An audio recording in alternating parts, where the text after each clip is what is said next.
Pessoal, sejam bem-vindos ao Saber Direito. Meu nome é Thiago Fensterzeifer, eu sou defensor público no Estado de São Paulo e realizei mestrado na área de Direito Público, mais especificamente no Direito Ambiental, na PUC do Rio Grande do Sul, certo? O tema do nosso curso, o tema geral do curso é Ação Civil Pública, certo? E hoje, na primeira aula, na verdade são duas aulas, eu vou tratar da teoria geral da ação civil pública, e na segunda aula a gente vai continuar também com alguns temas de teoria geral, mas também voltando a olhar para questões mais práticas. Quem quiser participar do programa pode mandar um e-mail para o seguinte endereço, anotem aí, pessoal, saberdireito@stf.jus.br, certo? Vamos começar a aula então. Peço aí quem estiver assistindo a aula que busque aí já uma Constituição, a própria Lei da Ação Civil Pública, Código de Defesa do Consumidor, que são alguns dos instrumentos legislativos que a gente vai fazer uso ao longo da aula e seria interessante para vocês aprenderem melhor o conteúdo, ter essas normas na mão para acompanhar a leitura dos dispositivos. Tá, pessoal? Na verdade, eu vou tentar fazer inicialmente, antes de entrar no tema da ação civil pública, propriamente dita, quero fazer um resgate um pouco da evolução, principalmente dos direitos fundamentais e do Estado de Direito, porque é justamente essa evolução histórica que vai dar forma a esses novos direitos, os direitos de terceira geração, de terceira dimensão, que dão forma aos interesses difusos, basicamente, como é o caso do meio ambiente, como é o caso do direito do consumidor em algumas situações. Tá, pessoal? Então, para a gente entender um pouco esse panorama histórico, vocês devem recordar lá aquele período da Revolução Francesa, onde surgiram, na verdade, aqueles direitos de cunho liberal, sob a égide do Estado liberal. Quais eram esses direitos liberais, basicamente, entre outros? O direito à vida, o direito à propriedade, o direito à integridade física, eram direitos que estavam muito mais relacionados a uma postura de não agir do Estado, ou seja, para que aqueles direitos fossem respeitados, não se fazia necessário uma atuação positiva do Estado. Isso, na verdade, pessoal, é completamente diferente já da situação que a gente vai ter num segundo momento histórico, quando nós vamos ter já uma atuação mais presente no Estado, no âmbito das relações sociais, porque já nesse segundo momento, para realizar os direitos, já então os direitos sociais, vai ser necessária uma atuação positiva do Estado. São aqueles direitos, como é o caso do direito à saúde, do direito à moradia, do direito à educação. Todos esses direitos eles foram consagrados lá no final do século XIX, início do século XX. A gente tem a Constituição de Weimar, na Alemanha, consagrando um modelo de Estado social, também a Constituição mexicana. E aí se seguiu o percurso ao longo do século XX, para o que hoje alguns autores denominam de um Estado pós-social, ou mesmo um Estado democrático de direito, onde além daqueles direitos de cunho liberal e daqueles direitos de cunho social, também direitos de cunho ecológico começam a aparecer. Qual que é a diferença desses direitos? Você tem, no primeiro momento, o foco, o olhar voltado para o indivíduo. Já no segundo momento, você tem o olhar voltado para o grupo social. Justamente, quando a gente fala de direitos sociais, você tem determinados grupos sociais que, por vezes, por ausência de recursos próprios, eles não conseguem garantir o acesso àqueles bens jurídicos sociais, como é o caso de saúde, moradia, educação, e você precisa, então, do Estado suprindo essas carências. Esse é o ideal, mais ou menos, traçado por esse modelo de Estado social. E já, à luz, então, do novo modelo de Estado de Direito, pós-social, onde, além dos direitos de cunho liberal e dos direitos de cunho social, eu também passo a identificar novos direitos de cunho ecológico, mesmo a questão dos direitos do consumidor entra nessa nova relação de direitos. Vocês conhecem o professor Paulo Bonavides, ele fala, inclusive, de uma quarta geração de direitos e de uma quinta geração de direitos, trazendo o direito à democracia, o direito à autodeterminação dos povos, né, o direito à paz da mesma forma. Mas você consegue identificar, na verdade, que existe uma evolução contínua dos direitos fundamentais, né? E o instrumento processual, que é, na verdade, objeto da nossa aula, o processo civil, ele tem que, de uma forma coerente, se adaptar a esses novos direitos. Isso não acontece de uma hora para outra, né? Muitos dos problemas que se tem, às vezes, quando se fala de tutela coletiva, de direito processual coletivo, né, é a inaptidão, né, que os operadores do direito têm de compreender esses novos direitos, né? Então, eles colocam um olhar, muitas vezes, de cunho liberal para entender direitos que são completamente novos, né, que precisam de novos mecanismos jurídicos para conseguirem, né, para a gente conseguir implementar e efetivar esses direitos, né, e por aí vai, né? Aí, então, a importância, né, da gente conseguir entender, né, o que aconteceu no momento anterior, no âmbito do direito material, propriamente dito, do direito constitucional, da evolução desses direitos fundamentais, para conseguir, num segundo momento, entender da importância de também o processo civil se adaptar a esses novos direitos, né? Provavelmente, no cenário, já voltando a olhar para o nosso ordenamento jurídico, né, para a legislação propriamente dita, o primeiro diploma legislativo que, de alguma forma, recepcionou esses novos direitos, né, de terceira dimensão ou de segunda, ou melhor, de terceira geração ou dimensão, né? Eu falo dimensão ou geração porque alguns autores criticam esse conceito de gerações de direitos. Porque eles entendem que, na verdade, como é o caso do professor Cansado Trindade, né, como é o caso do professor Ingo Sarlet, lá da PUC do Rio Grande do Sul, eles entendem que, na verdade, não existe a superação de uma geração em relação à outra, né, como o termo geração sugere, mas sim um acúmulo, ou seja, você tem hoje, né, presente tanto os direitos liberais quanto os direitos sociais, assim como os direitos ecológicos. Então, na verdade, não houve uma sucessão no sentido de que um haveria superado o outro. Por isso, né, essa questão. Mas voltando, então, para a questão da lei da Política Nacional do Meio Ambiente. Ali, né, resultou consagrado, né, o direito, então, ao meio ambiente ecologicamente equilibrado, né, como um direito, inclusive, indispensável à tutela da própria dignidade humana, isso está presente, né, na lei da Política Nacional do Meio Ambiente, e você tem já, né, a primeira indicação, inclusive, dessa ideia de tutela coletiva, né, porque você vê justamente a lei da Política Nacional do Meio Ambiente falando da legitimidade do Ministério Público, né, naquelas ações justamente para objetivar a responsabilização civil do poluidor ambiental. Então, você já começa ali, 81, a gente está ainda antes da Lei da Ação Civil Pública, que é em 85.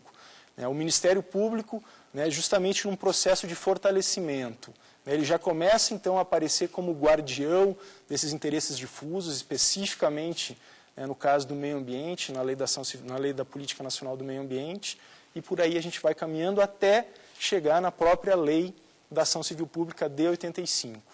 Que então essa lei sim veio a fortalecer, né, o Ministério Público, né, e outros entes legitimados. A gente vai tratar um pouquinho mais de forma específica sobre a questão da legitimidade e tudo mais. Tá? Vencida essa etapa, né, introdutória, quero falar para vocês um pouco de quais são os princípios, né, que regem então esse processo civil coletivo, né, essa tutela coletiva. Hoje, né, eu falei da Lei da Política Nacional do Meio Ambiente, eu falei da Lei da Ação Civil Pública, né? Existe ainda o Código de Defesa do Consumidor, o próprio Estatuto da Criança e do Adolescente, o Estatuto do Idoso, né? Você tem vários microsistemas legislativos que acabam formatando toda uma teia normativa, criando todo um sistema, né, que seria então esse sistema processual coletivo. Você não identifica somente na Lei da Ação Civil Pública as normas relativas ao processo coletivo. Você tem todo esse sistema, aí você vai de forma, né, unitária tentar identificar quais os instrumentos que eu posso utilizar, eles são integrados, né?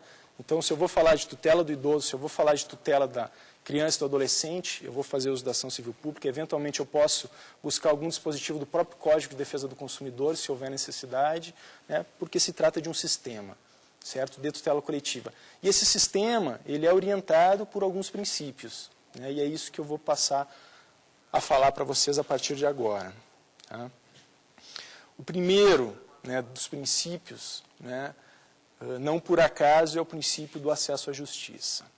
Né? Ele é, sem sombra de dúvidas, talvez o principal princípio, né, porque o que o processo coletivo busca? Né? Por que se coloca o acesso à justiça talvez como, né, o primeiro princípio a ser destacado? Né? Porque o processo coletivo, diante, né, de relações sociais que foram, né, que se tornaram massificadas, né, se objetiva justamente possibilitar que o direito de um número cada vez maior de pessoas possa ser tutelado perante o Poder Judiciário. Né? Quando a gente fala de tutela de acesso à justiça, por óbvio que esse acesso à justiça ele não se dá só no âmbito judicial. Também é possível o acesso à justiça num plano extrajudicial. Né? A gente vai falar um pouco depois, né, da ação civil pública, do termo de ajustamento de conduta, do inquérito civil, né, que são instrumentos que podem se dar no plano extrajudicial, são instrumentos de tutela coletiva, né, que proporcionam o acesso à justiça e que estão, na verdade, fora do âmbito judicial. Né? São instrumentos que buscam a resolução de conflitos antes de entrar com uma ação judicial. Certo? Nesse sentido, né, é importante, né, todos os estudos sobre, né, o direito coletivo, né, os interesses difusos, eles iniciaram muito por força da obra. Né? Imagino que vocês já devem ter ouvido falar de um autor italiano que era o Mauro Capelletti. Né? E ele falava sobre a existência de 3 ondas renovatórias do processo civil. Né? A primeira onda renovatória, né, e ele foi um autor extremamente influente, os trabalhos dele são da década de 70, né, e foram muito influentes em relação à própria elaboração da Lei da Ação Civil Pública, né, em 85 aqui no Brasil. Então a gente vai ter, né, a primeira onda renovatória seria o acesso à justiça das pessoas necessitadas. Né? O que é isso? Né? Olha, você tem que de alguma forma garantir para aquelas pessoas que não têm, né, recursos próprios para proverem o seu ingresso no sistema de justiça, né, para buscarem por conta própria custear um advogado, custear as custas judiciais, eventualmente você tem que o Estado, na verdade, garantir, né, que essas pessoas possam sim fazer uso da justiça, né, de forma gratuita. Né, a nossa Constituição Federal, né, no artigo 5º, né, no inciso, na verdade, 35 não, no inciso 74, quem estiver acompanhando a leitura, né, ele garantiu justamente essa assistência jurídica integral e gratuita às pessoas necessitadas. Né? Como é que se proporciona esse acesso à justiça? Né? Você tem inúmeros mecanismos. Né? Talvez um dos mais importantes, né, seja justamente a estruturação, né, da própria Defensoria Pública. Né? Porque, na verdade, você, através da Defensoria Pública, assegura, né, aquele cidadão que não tem condições financeiras de prover o próprio sustento, né, garantir a eles, né, o acesso à justiça e uma defesa no âmbito tanto judicial quanto extrajudicial, de forma gratuita. Já na segunda onda, né, renovatória, de que fala, né, o Capelletti, a gente vai ter já a caracterização desses interesses difusos. Né? Então você tem já, no primeiro momento, o acesso à justiça das pessoas carentes. No segundo momento, você tem o surgimento desses direitos difusos e coletivos. Aí você precisa, na verdade, o processo civil precisa criar mecanismos, né, capazes de dar tutela e garantia a esses novos direitos. Né? Aí você já tem, na verdade, surgindo esses instrumentos de tutela coletiva, como é o caso da Lei da Ação Civil Pública. Né? Depois, né, ele ainda fala de uma terceira onda renovatória, né, que seria, na verdade, né, a própria questão relacionada à efetividade do processo judicial, ou seja, do aprimoramento da técnica processual, né, já se preocupando, por exemplo, né, com a questão da celeridade. Né, a nossa Constituição Federal sofreu uma alteração lá no artigo 5º, na verdade, alteração não, foi inserido um novo inciso, né, que fala justamente da duração razoável do processo e da celeridade processual. Né, todas essas reformas processuais que a gente vem visualizando, né, a restrição em relação a recursos, várias medidas processuais, elas vêm justamente no sentido de dar uma maior efetividade ao processo. Né. Não me serve mais, ou seja, não serve mais um acesso à justiça que tenha um cunho apenas formal. Eu preciso, de fato, garantir um acesso à justiça substancial, ou seja, efetivo, né, para todas as pessoas. Aí, então, a importância dessa tutela coletiva, né. Depois, a gente já vai para o segundo princípio, né, que guarda uma relação direta, né, com o primeiro princípio do acesso à justiça, que é, na verdade, o princípio da universalização da jurisdição, né. Ele, por si só, né, ele já fala, já transporta a ideia de que você tem que proporcionar a universalização da jurisdição, né, ou seja, você tem que garantir cada vez mais que as pessoas possam, né, acessar o poder judiciário, né, e o processo coletivo permite isso, né. Antes, eventualmente, eu precisaria de 100 ações individuais para tutelar determinado direito. Hoje, através de uma única ação, talvez eu consiga tutelar milhares de pessoas, né, através, então, da ação civil pública e dos outros instrumentos de tutela coletiva, justamente dando fundamento para esse princípio da universalização do acesso à justiça, certo?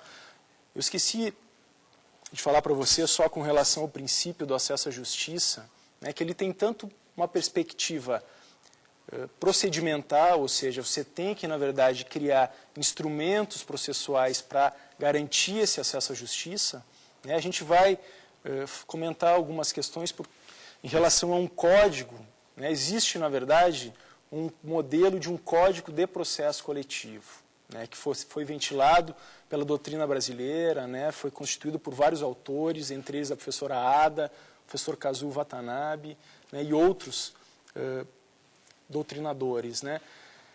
E essa ideia, né, de aprimorar cada vez mais o processo coletivo, inclusive criando um código específico para tratar da questão do processo coletivo, vem justamente no sentido desse aprimoramento do instrumento, ou seja, seria essa perspectiva procedimental do acesso à justiça, né. Da mesma forma, a gente vai discutir depois a questão da legitimidade para a propositura de ação civil pública. A discussão que envolve a questão da legitimidade, da mesma forma, né, traz essa ideia da perspectiva procedimental, ou seja, você está criando, né, você está ampliando, na verdade, a possibilidade de novos atores sociais, né, ou mesmo atores públicos, a virem a intervir na questão do processo coletivo. A gente vai falar um pouco, né, da questão da Defensoria Pública, né, que é uma questão nova sobre a ação civil pública, mas nesse sentido, né, o aprimoramento da técnica em si, dos instrumentos processuais, está atrelado a essa perspectiva procedimental. Já a criação, né, por exemplo, né, de juizados especiais, né, ou mesmo se criar defensoria pública onde não existe, você já está, na verdade, tratando dessa perspectiva estrutural.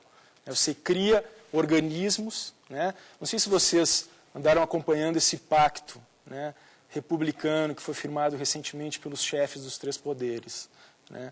Eles falam justamente da importância de fortalecer a Defensoria Pública e até mesmo fortalecer o PROCON, né. Então você fortalece estruturas que vão auxiliar no maior acesso à justiça das pessoas de um modo geral.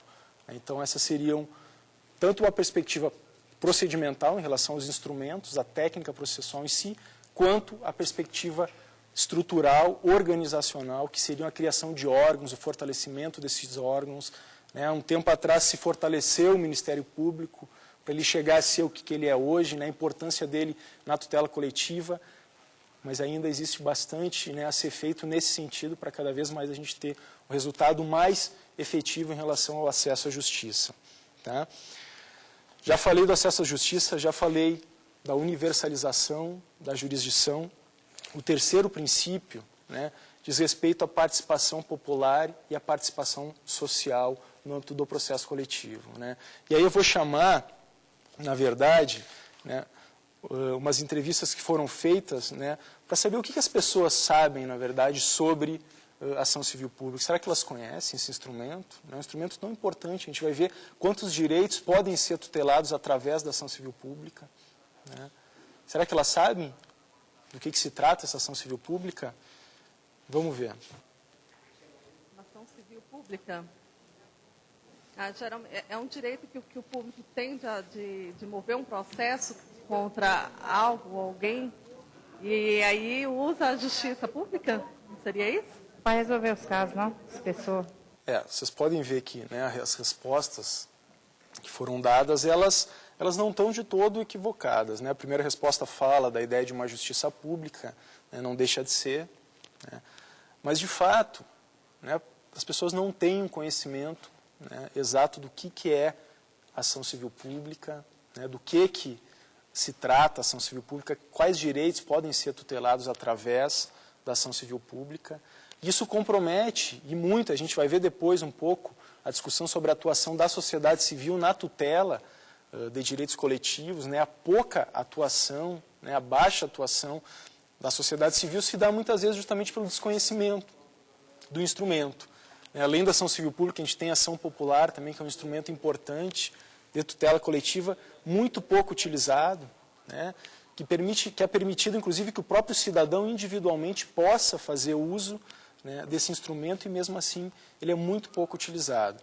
Mas dessas questões a gente fala, né, justamente a partir dessas entrevistas, né, da necessidade de uma maior participação social, né, em relação ao processo coletivo. Né? Como é que se dá, como é que poderia se dar essa participação social? Por óbvio, né, que a própria informação a respeito dos instrumentos de tutela coletiva, né, hoje se fala muito em relação à questão de educação em direitos, né, o próprio Ministério da Justiça tem projetos interessantes relacionados à educação em direitos, formar líderes comunitários, né, no sentido de informar as pessoas sobre a respeito de direitos de cidadania, né, e seria importante que também, né, alguma informação sobre a ação civil pública pudesse ser fornecida. Porque você pode imaginar, por exemplo, que uma associação de bairro, né, desde que preenchidos aqueles requisitos básicos de constituição, né, legal há mais de um ano, né, e que entre os fins institucionais esteja a defesa daquele direito que eventualmente ela venha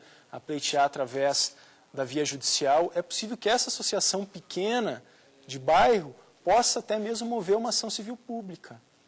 Né, e as pessoas muitas vezes não sabem disso, né, desconhecem por completo a possibilidade do uso desse instrumento. Né, o que aconteceu, né, do ponto de vista prático, né, desde a lei da ação civil pública? Né, se criou uma espécie de monopólio, né, não no sentido negativo, mas, né, justamente por falta de participação da sociedade civil, se gerou um monopólio da ação civil pública nas mãos do Ministério Público, né, onde alguns autores falam que mais de 95% das ações civis públicas ajuizadas, né, são feitas através do Ministério Público. É muito comum que a sociedade civil se habituou, né, a encaminhar denúncias, né, representações para o Ministério Público, né, quando, em algumas vezes, poderia ela própria fazer uso da ação civil pública. E a gente vai ver que os autores que trabalham, né, com a ação civil pública, eles colocam, né, aquela ideia de que o modelo ideal, né, seria de que a própria sociedade, né, civil organizada se apropriasse dos instrumentos de tutela coletiva, como é o caso da ação civil pública, né, e aí sim desse vazão à tutela dos seus direitos por conta própria, né, sem depender de entidades públicas, né, para fazer essa defesa. Né, mas a gente ainda está muito longe disso, como eu falei para vocês, aproximadamente 95% das ações civis públicas são ajuizadas pelo Ministério Público. Né, agora, a gente vai falar um pouco depois, com a legitimidade da Defensoria Pública, né, você tem um pouco a quebra, né, desse monopólio. Aos poucos a Defensoria Pública também vai fazendo uso da ação civil pública, mas o mais importante de tudo, na verdade, seria fortalecer a atuação da sociedade civil. Né. Existem alguns casos isolados de, né, vamos dizer assim, de organizações não governamentais, por exemplo, que entraram com ações civis públicas, como é o caso, né, do SOS Mata Atlântica, do próprio IDEC, do Instituto de Defesa do Consumidor, do Greenpeace, né, e outras ONGs, aí, muitas relacionadas à questão da proteção ambiental, mas são casos isolados, né, praticamente, né, insignificantes se a gente pensar em todo o contexto, né, de atuação no âmbito da ação civil pública. Certo, pessoal? Passando, então, nessa discussão, o quarto princípio que eu gostaria de falar para vocês diz respeito ao ativismo judicial, né, ou como fala a professora Ada Grinover, do impulso oficial. Né? Você tem, na verdade, né, vocês se lembram lá quando eu falei daquele contexto histórico, né, da Revolução Francesa, da evolução, né, para o Estado social e agora para esse Estado que seria um Estado pós-social. Você tem a figura, na verdade, do juiz sofrendo várias alterações do ponto de vista da participação dele no processo judicial. Né? Tem autores que falam em uma vinculação dos poderes públicos, né, aos direitos fundamentais, como é o caso do professor Ingo Sarlet, lá da PUC do Rio Grande do Sul. Ele trabalha com essa ideia, ou seja, os poderes públicos, e aí judiciário, executivo e legislativo, eles, na verdade, estão vinculados aos direitos fundamentais. Eles têm uma obrigação, né, legal de tutelar os direitos fundamentais. E aí você vê, na verdade, né, a superação daquele juiz boca da lei da Revolução Francesa, que se limitava apenas a, né, a dizer o direito, mas sem nenhuma construção interpretativa em cima das situações. Ele era apenas um exegeta, né, sem nenhuma autocrítica, sem nenhum poder, na verdade, maior, né, de conceber de forma reflexiva e crítica, né, a aplicação do direito. Esse juiz já não é mais o juiz de hoje. Né? No momento que o juiz passa a ter um papel maior, e aí quando a gente fala justamente de tutela coletiva diante, né, da importância social de determinadas ações civis públicas, a importância do papel do juiz aumenta de forma significativa. Você vai ter justamente, do ponto de vista dos poderes instrutórios, uma atuação maior do poder do juiz e dos tribunais, de um modo geral, né? Porque o compromisso dele passa a ser maior. Quando você eventualmente imagina uma ação civil pública na área do direito à saúde, né, a gente vai falar um pouco da questão do controle judicial de políticas públicas através da ação civil pública, né, porque você pode eventualmente ajuizar demandas contra o Estado, como acontece na área dos direitos sociais, do direito à saúde, do direito à educação, do direito à moradia, e exigir do Estado determinadas prestações. Né, eventualmente, construir um hospital, né, ou eventualmente ampliar as vagas em uma creche. Né, você vê a dimensão e a importância, a relevância social dessas ações, né, que podem atender um número gigantesco de pessoas. Né, e o juiz, quando ele, na verdade, atua num processo desses, a responsabilidade dele, no momento que ele é vinculado, né, à norma constitucional, no momento que ele é vinculado aos direitos fundamentais, né, ele tem sim que atuar de forma mais decisiva, não no sentido de se tornar imparcial no processo, mas no sentido de sim buscar a resolução daquele conflito. Né? O código, comentei com vocês, né, essa discussão a respeito da elaboração de um código de processo coletivo. Né? Na verdade, ao que parece, né, isso não vai se criar um código de processo coletivo em que pese todos esses modelos que foram elaborados. O que está vindo, em termos de alteração, é uma nova lei da ação civil pública, incorporando, basicamente, né, o conteúdo que vinha sendo veiculado nesses códigos de processo coletivo. Né. E nesse texto, né, que é um texto que está sendo trabalhado no âmbito do Ministério da Justiça, através da Secretaria de Reforma do Judiciário, né, você vê, inclusive, a possibilidade, né, de o juiz... No momento que o juiz está lá, né, na comarca dele, na vara dele, né, cuidando das ações, ele identifica que várias ações individuais se repetem. Né, ações que poderiam muito bem serem, na verdade, tuteladas, aqueles direitos, através de uma ação civil pública. Ele pode, na verdade, oficiar, por exemplo, o Ministério Público ou a Defensoria Pública e informar, né, a existência dessas várias ações individuais. E aí, se aquele ente legitimado, ou a Defensoria, ou o Ministério Público, achar cabível acionar, né, o Judiciário através de uma ação coletiva. Né, você vê, por exemplo, a modificação do posicionamento em relação àquela inércia que se imagina, né, do princípio do impulso oficial, ou seja, de que a ação ela necessariamente tem que ser movida, né, por uma parte legitimada e não o próprio juiz, que tem papel de imparcialidade no âmbito do processo. Você vê que isso vai sendo mitigado quando a gente fala de processo coletivo. Tá, pessoal? Próximo princípio que a gente tem aí pela frente, tá, também um princípio bastante importante é o princípio da economia processual. Como eu falei para vocês, né, se antes eu tinha 100 ações individuais para tutelar, né, um grupo de indivíduos, hoje eu posso, através de uma única ação civil pública, tutelar o direito daquelas mesmas 100 pessoas ou mesmo de milhares de pessoas, né? Por aí só você já vê o instrumento da tutela coletiva gerando justamente essa economia processual. É uma economia processual que está relacionada também à própria ideia de segurança jurídica, né? De você não ter várias decisões judiciais diferentes, né? Isso é importante, você vai ter então justamente, né, uma maior segurança jurídica, uma maior previsibilidade em relação às decisões judiciais nesse sentido, né? Depois, né, eu falei para vocês no início, o princípio da duração razoável do processo e da celeridade processual da mesma forma, né? A ideia é cada vez mais o judiciário atuar de forma célere, né? A gente não pode, quando a gente fala de tutela coletiva, né, pela importância que isso tem, né, na área do consumidor, na área ambiental, você não pode, né, por vezes que uma ação se arrasta por anos e anos sem ter uma definição, uma resolução, tendo em vista a importância, né, que aqueles direitos certamente vão ter para a comunidade, né, ou mesmo, né, por vezes, isso envolve uma região inteira, até mesmo o país inteiro. Então, essa é a importância também dessa celeridade processual, tá?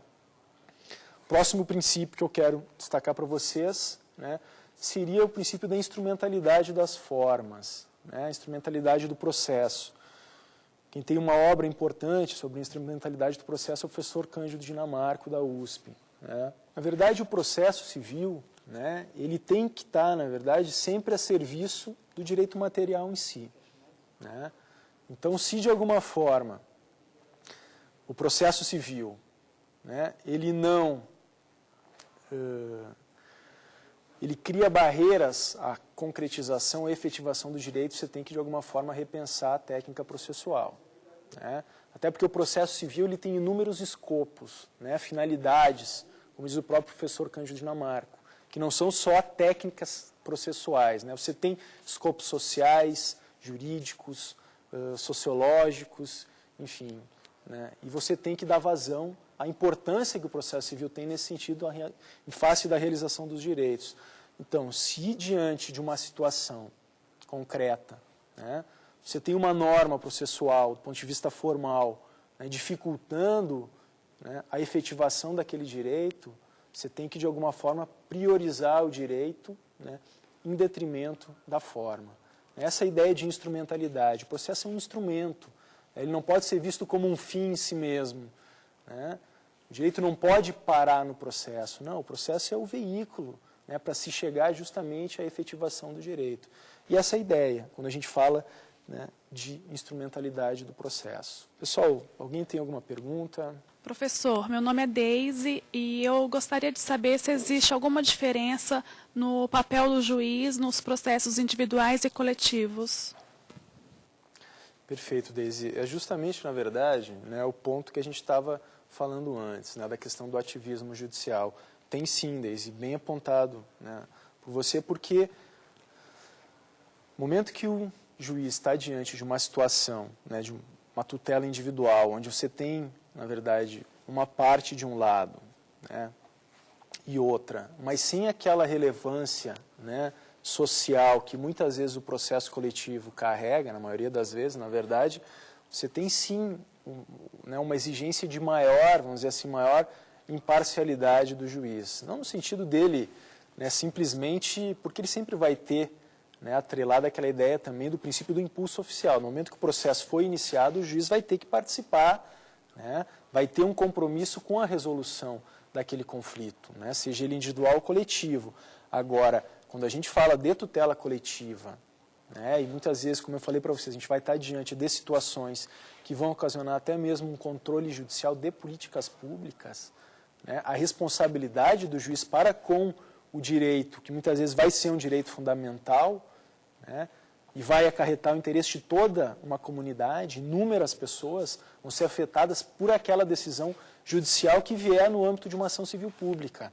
No momento que eu tenho essa situação, né, a carga de responsabilidade social, até porque, como eu falei para vocês, Como o próprio professor Dinamarca fala, o processo civil tem sim um escopo social, tem sim um escopo político, né, um escopo econômico, né, e por aí vai, ou seja, ele não está decidindo, né, friamente uma questão qualquer, não, ele está decidindo muitas vezes questões que vão afetar de forma direta a vida de inúmeras pessoas. Né, e por isso sim ele tem um compromisso maior, né, com que aquele processo chegue a uma resolução em relação ao mérito. Né, mesmo que seja pela improcedência, mas ele tem um compromisso sim de, do ponto de vista jurídico, levar maior efetividade, né, àquele processo. Então tem sim.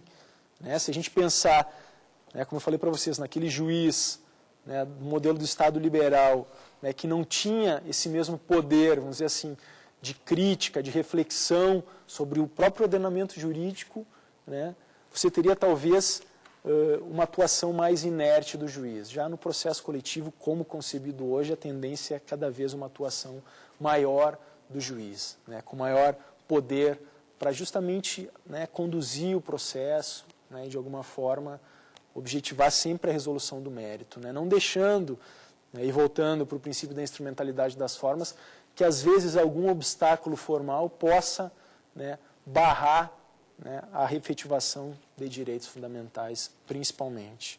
Né. Pessoal, próximo princípio, tá?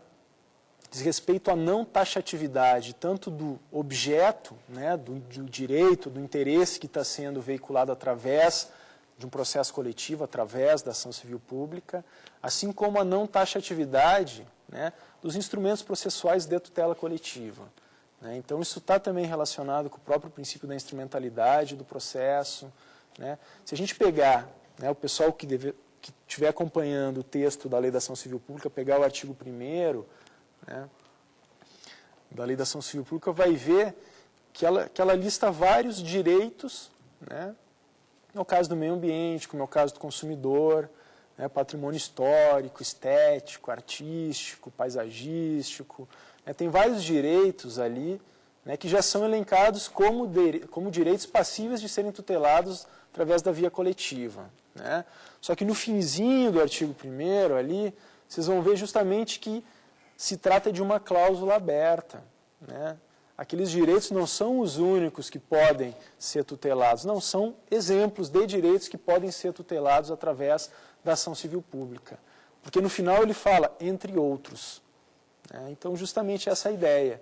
A mesma coisa vale para os instrumentos processuais de tutela coletiva. O uso, eventualmente, de uma medida cautelar, né, atípica, alguma questão nesse sentido, você tem essa flexibilidade dos instrumentos processuais de tutela coletiva, no sentido sempre de dar vazão à efetividade do processo, efetividade da tutela dos direitos que vão estar envolvidos. Tá, pessoal? Essa também é um princípio importante. Né? Se a gente pensar, eventualmente, que novos direitos, né, eventualmente possam surgir, né, a evolução dos direitos fundamentais se dá dessa forma. A gente viu aqui no início da aula. Né, você tem várias dimensões de novos direitos que vão surgindo na medida em que a civilização vai evoluindo. Né? Se busca cada vez uma tutela maior da dignidade humana, essa tutela cada vez maior de um bem-estar, né, para a pessoa humana, no sentido de tutelar plenamente a sua dignidade, passa sempre por cada vez um marco novo do ponto de vista jurídico. Né? E se a gente pegar a Constituição no artigo 5º, parágrafo 2º, vocês vão identificar justamente a abertura do catálogo de direitos fundamentais, né? Visualizando sempre a possibilidade de um novo direito fundamental surgir.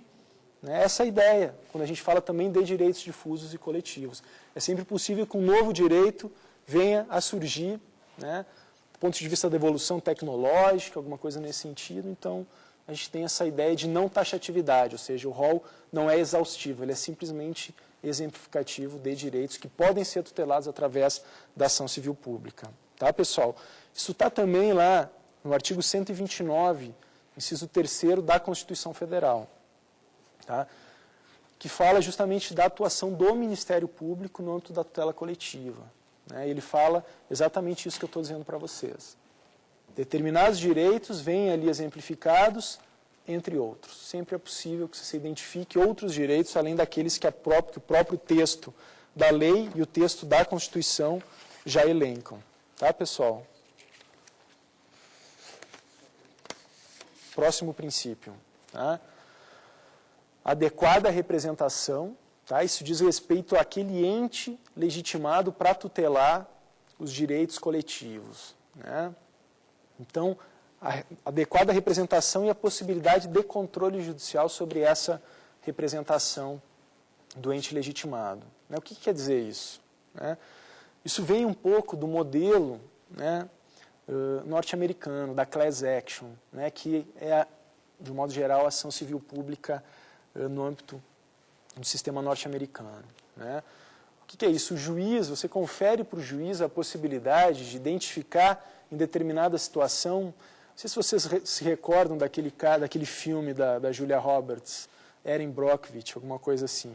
Ele fala justamente da possibilidade, né? Ele dá o exemplo lá que em determinada cidade havia uma contaminação química, alguma coisa assim, e um indivíduo entra com uma ação judicial, né? Não é nenhuma entidade, não é nem o Ministério Público, nem uma associação civil, é o próprio indivíduo, ele entra, né, com aquela ação, que tendo em vista a dimensão coletiva, porque eram várias pessoas que teriam os interesses, né, que tiveram os interesses e direitos violados naquela situação, o que o juiz faz? Ele verifica, olha, eu tenho que identificar se aquele indivíduo e também o advogado dele, naquele caso, tem condições técnicas de bem representar aquela classe de pessoas que têm os direitos delas relacionados àquela situação.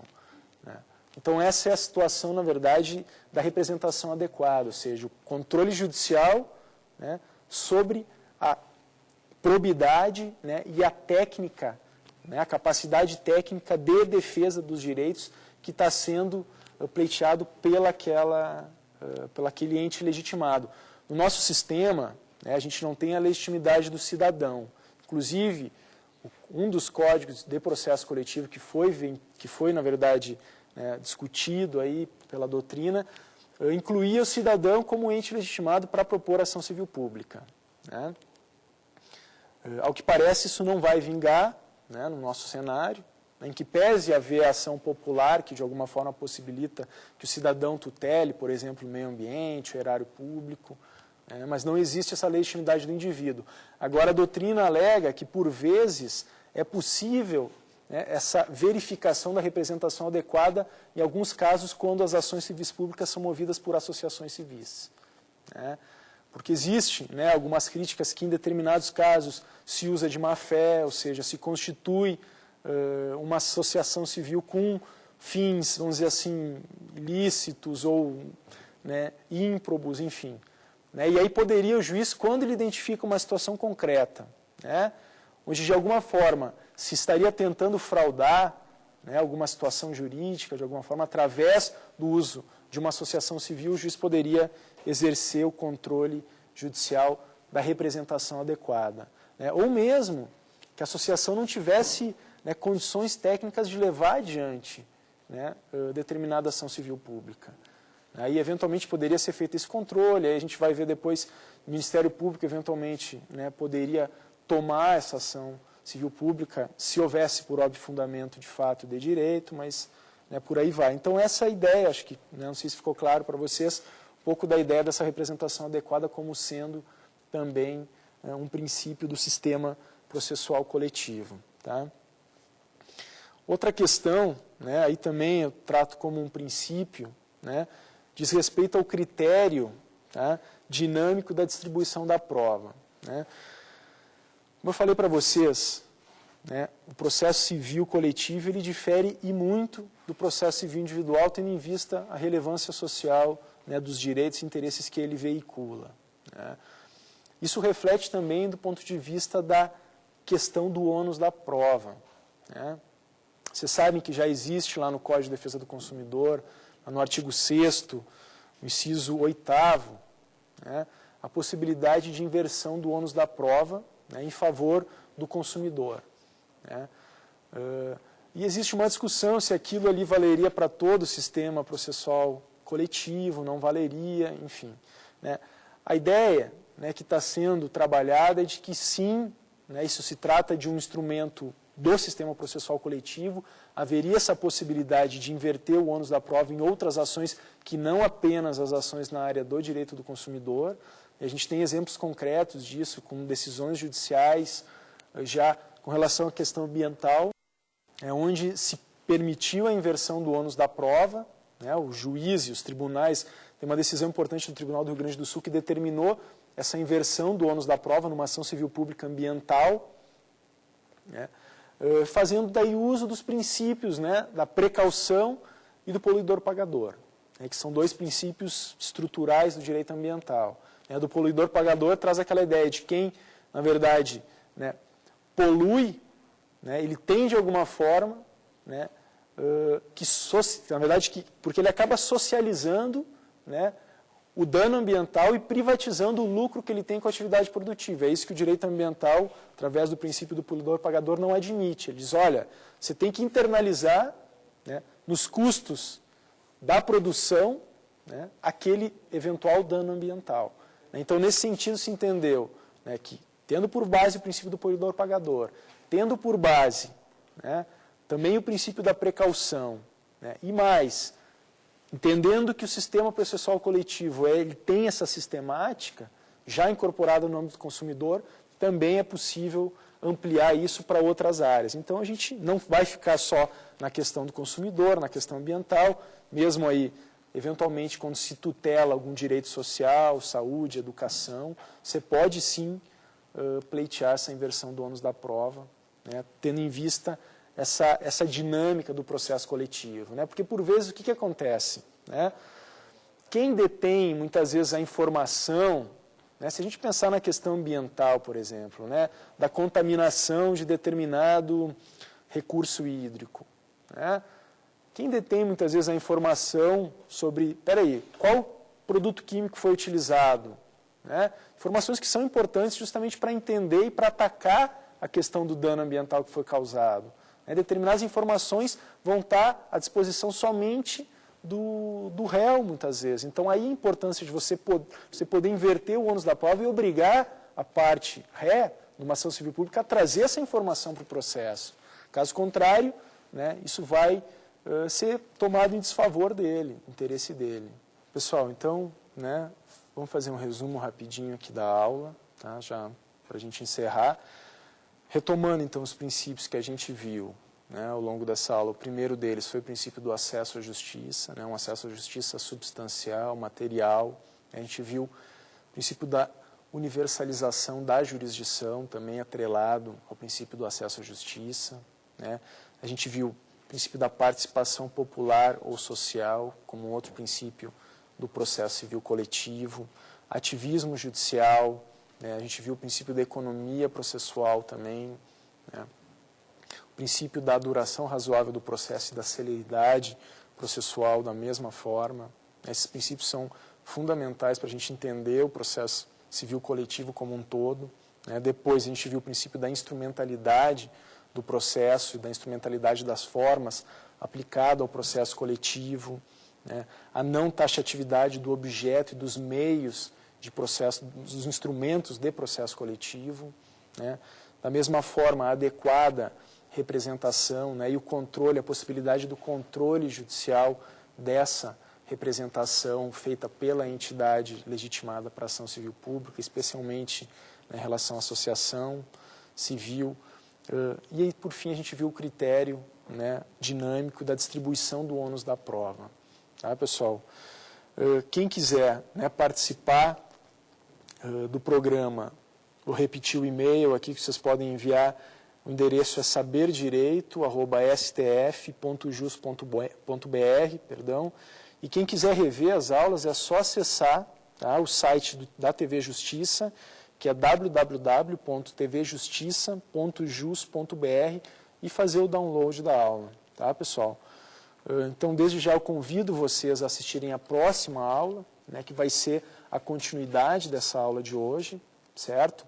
A gente vai retomar alguns aspectos da teoria geral da ação civil pública e, da mesma forma, trazer algumas questões práticas, né, e polêmicas que envolvem o tema da ação civil pública. Tá, pessoal? Até mais. Até a próxima aula.